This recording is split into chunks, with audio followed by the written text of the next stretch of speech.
Hey guys, welcome back to my channel. In today's video, we'll look at how we can run .exe files on a Fedora Linux machine. Now, .exe files or applications are native to Windows, and therefore we need a tool on a Fedora Linux machine that would allow us to run those applications. Now, the tool we'll be using is called Wine. We'll go ahead and install it on this machine and then see how we can use it. Now, I'm just gonna check the version here or show the version. We can use the command cat etc, and then it's gonna be Fedora release.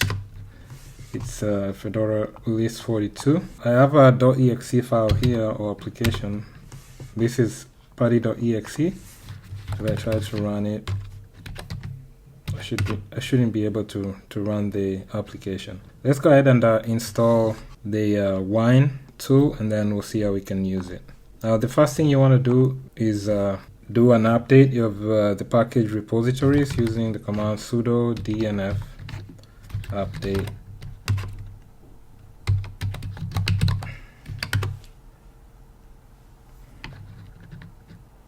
I'll type yes here. Now, if this is your first time running the update, it could take a while. I'll pause the video and come back once it's completed here. So it looks like it's almost done here. So it's done. The next thing we'll do here, we'll run the command to install Wine. It's going to be sudo dnf install Wine. Put in our password. Okay, try again. Y for yes.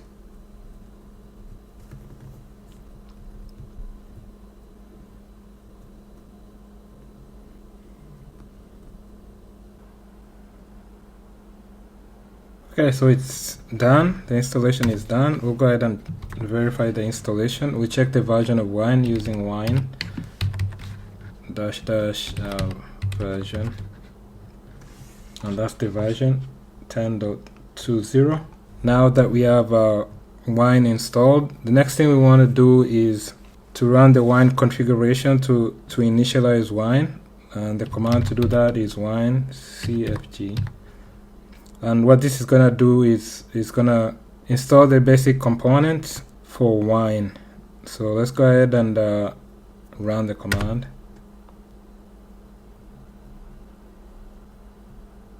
Once this command is completed, we'll go ahead and try and opening the same application we tried earlier, the .exe file putty application. Okay, that one is done.